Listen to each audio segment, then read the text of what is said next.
En 10 fois plus gros que n'importe qui, mon nom c'est Alex. Bonjour Tania Robieux. Bonjour Maxime, bonjour à tous. Plaisir de vous retrouver comme chaque samedi. 40 ans après sa disparition, l'humoriste est au cœur d'un documentaire événement signé Michel Denisot qui a été diffusé cette semaine avec un record d'audience, près d'1 million de personnes. Et cet artiste qui a eu le droit, cet humoriste qui a eu le droit à un documentaire, c'est l'humoriste Coluche. Présenté au Festival de Cannes, ce documentaire revient sur celui qui a bousculé l'humour français, défié le monde politique et accessoirement fondé les Restos du Cœur. Et c'est votre portrait dans haut de l'affiche cette semaine, Tania. On a doublé le prix de l'essence. Est-ce qu'il y a 2 fois moins de bagnoles qui roulent? Non. Voilà. Et qui c'est qui roule? Les pauvres. C'était il y a 40 ans, pourtant cette phrase résonne encore si fort aujourd'hui. Parce que Coluche, eh bien, il ne fait pas seulement rire, il secoue, il provoque, il dérange et bien souvent, il met le doigt là où ça fait mal. Là, c'est l'histoire d'un mec. Un mec. Non, un mec. Oui. Non, mais un mec normal, je veux dire. Un blanc.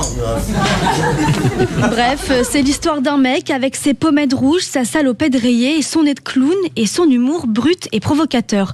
Dans les années 70, Coluche débarque comme un ovni. Avant lui, cet humour n'existe pas, il joue avec la limite. Et tout le monde y passe, les politiques, les flics, les racistes, les puissants, et ça, le public adore. Mais derrière Coluche, il y a Michel Colucci. Ce gamin de Montrouge, fils d'immigrés italiens, élevé par sa mère dans la pauvreté. L'école, très peu pour lui, alors il enchaîne les petits boulots avant de monter sur scène. Très vite, le succès arrive, la télévision et puis le cinéma.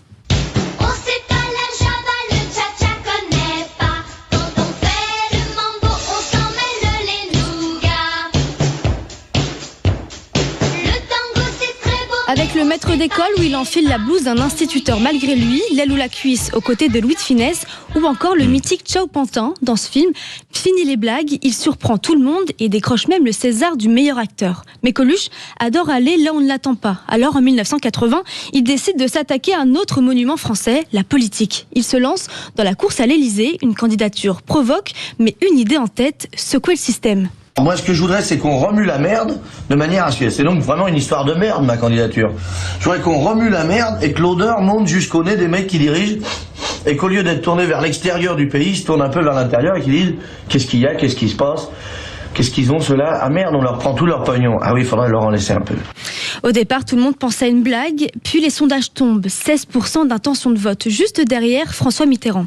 Trop raciste, trop à gauche, trop malpoli ou trop exubérant, Coluche fascine autant qu'il dérange. Sous la pression, il finit donc par retirer sa candidature. Et puis, 5 ans plus tard, il lance une idée qui marquera les Français pour toujours. Moi je file un rencard à ceux qui n'ont plus rien, sans idéologie, discours ou baratin. On vous promettra pas les toujours du grand soir, mais juste pour l'hiver, à manger et à boire. Les Restos du Cœur viennent de naître, une cantine gratuite pour ceux qui n'ont plus rien. À l'époque, Coluche imagine juste un coup de main pour passer l'hiver.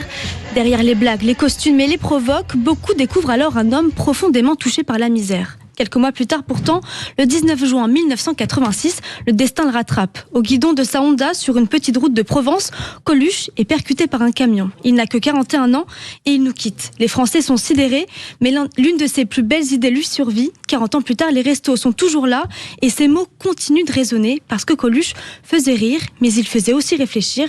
Alors pour tout ça, merci Coluche. Et merci à vous, Tania Robieux, pour avoir rendu hommage à Coluche. Il y a 2 anecdotes fantastiques sur Coluche. La fameuse traditionnelle photo des Restos du Cœur en noir et blanc a été en réalité prise aux toilettes alors qu'il ne voulait surtout pas être pris en photo. Je crois qu'il courait à Cannes et il y a un journaliste qui voulait absolument le prendre en photo. Il a eu 2 minutes et donc quand il est la main, on va dire la tête sur ses mains, c'est aux toilettes. Il avait écrit avec quelqu'un qu'on connaît bien, avec le réalisateur ici présent, Jamel. Il avait écrit Misère, misère en enregistrant Pierre Bénichou et donc ça a donné une fantastique musique et c'est en réalité sur des paroles de Pierre Bénichou. Tous ceux qui nous écoutent se souviennent de cette musique assez hilarante qui résume parfaitement ce que vous avez décrit, ma chère Tania. Misère, misère.